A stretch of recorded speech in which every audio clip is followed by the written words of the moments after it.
I am strongly supporting SMNI dahil alam ko sinusugal ng SMNI yung kanilang lahat ng resources, pati na rin yung kanilang buhay, yung kanilang safety ay ng kanilang buhay, kanilang sinusugal para sa laban dito sa CPP, NPA, NDF.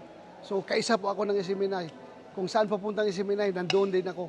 Kaya kung darating man yung cancellation ng prangkisa ng SMNI, darating man yan sa punto na makapasa sa lower house at pupunta doon sa amin sa Senado, well, maasahan po ninyo ako na alam ko what SMNI is doing.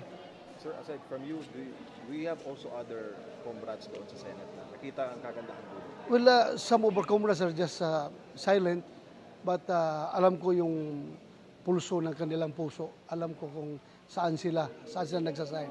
Sir, mensahe po ninyo sa lahat ng viewers ng SMNI worldwide. Sa ating mga viewers ng SMNI, worldwide, kung ano man yung mga pagsubok na dinaranas ngayon ng SMNI, well, I am with you. I am with you. Walang iwanan ito. Kasama po niyo ako sa mga pagsubok na yan. And just hope and pray na malusutan natin yung pagsubok na yan. Huwag kayong mawalan ng lakas ng loob. Fight lang, tuloy lang ang laban. Kasi kapag tayo mawalan ng lakas ng loob, sino makikinabang? Yung mga kalaban natin sa kaliwa.